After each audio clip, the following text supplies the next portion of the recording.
Airshade Gaming presents another 9th Age battle report.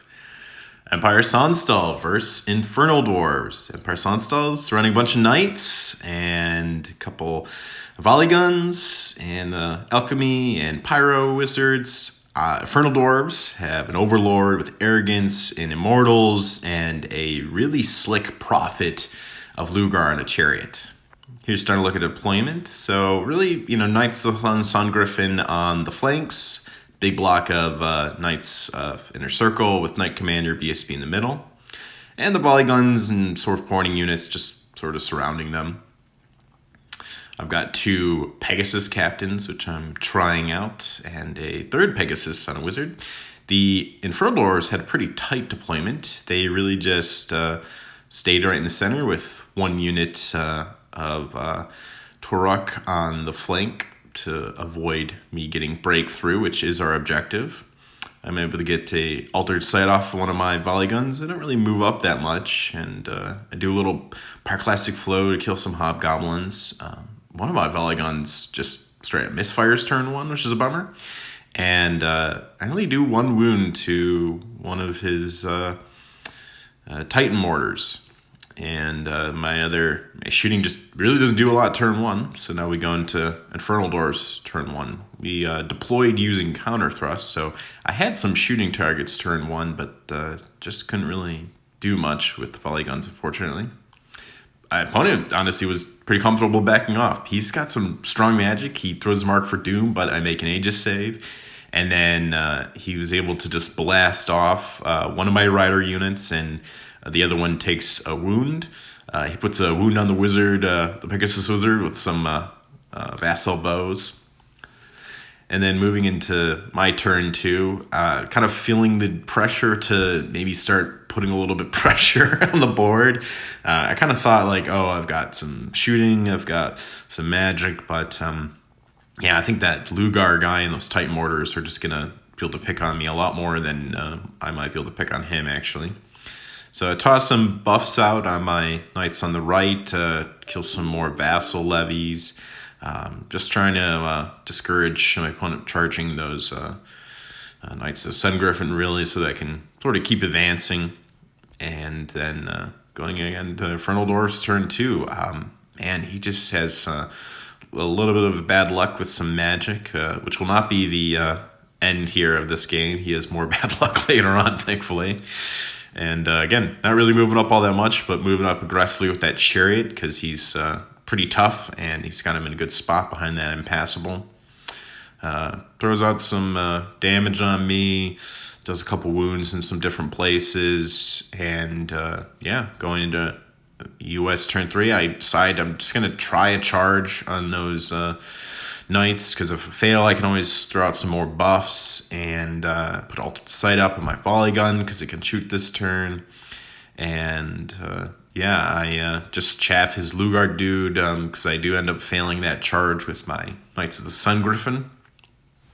And then ended up putting a couple wounds on him with the riders, which was nice. And then in his turn 3, which I kind of figured this is what he would do, he just puts the vassals in the flank of the riders, which is okay. And the Lugar guy's just going to go in a different direction. He actually fails this charge here, which was huge. So that was very fortunate for me. That's a bit of a tough fight. It's a little dicey who just wins that. And then he starts moving up in the center with those Mortal Block, which is something I'm looking forward to. Big dice fail here. Fails Hand of Glory, fails a Raven's Wing, just really bad dice. Does a little bit of, I think, Pentagram of Pain over here, kill the guy. And I make an armor save with one of my Pegasus guys against a Titan Mortar. And the vassals have no problem killing those riders, and they turn to threaten those Knights of Sun Griffin, which I thought was a really good move. Who have failed charge, or they failed charge after they pushed the Turok Anointed off the board.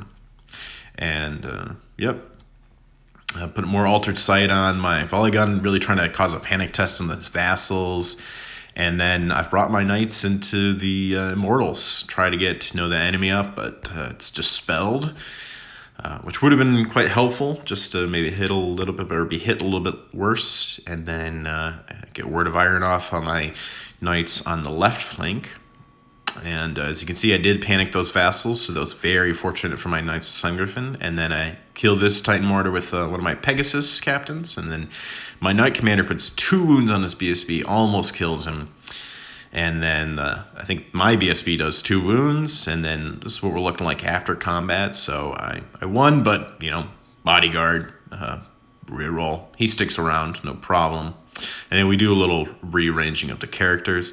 I goofed up here when I overran into these vassals, and I put my captain on a Pegasus in a bad spot so that he could get charged by those Truck Anointed. That was a bit of a blunder on my part.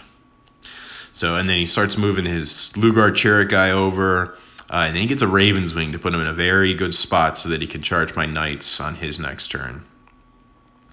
And then this is just sort of some movement on the right flank over here, and as you can see, this wizard gets shot off by a Titan, or that Marshal on a Pegasus shot off by a Titan Mortar.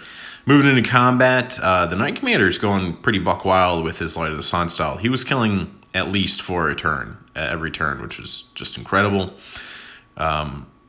Don't really have too much to do charging as I kind of scare off those vassals in the truck with that big unit of Knights of Sungriffin, and then that's all they can do this turn. Not too much to shoot with the volley gun on the right there, or those handgunners. Everything's kind of too far at this point, but we're throwing out a little bit of damage. We panic those vassals again, but they still stay on the board. And yep. We put another, I think, 2 wounds on him. He healed 1 wound and put 2 wounds on that Lugar guy. As you can see, we were really whittling down these Immortals. The Knight Commander was just going nuts. He was killing so many of them. But now his Lugar guy finally gets to come in the flank, so this is not going to be too good. But we'll see how that comes out. I almost wanted to bring the the heavy infantry with the wizard in, but I don't know. I got talked out of it, and probably rightfully so. I think they would have brought combat res. That Lugar guy's pretty gross. As you can see, he's Raven's Wings his vassals so they can't charge him, which was okay. I'm already kind of winning the objective of breakthrough. And after combat, it's just the Knight Commander, the BSB, and the Overlord. And I think we either tied or I was able to stick around on maybe like an 8. And then going into my last turn, not too much movement to do. Just wanted to make sure that the Knights of Sungriffin on the left were pretty far from the Lugar guy. I've got pretty good, a lot of units in his deployment zone for breakthrough. And then we go into combat, and I do 2 wounds and a challenge to his Overlord, which was incredible. He did like 3 to me, and it made all my saves. It was just insane. And then we go into the last turn, which was incredible because I stuck around in combat too with my Knight Commander.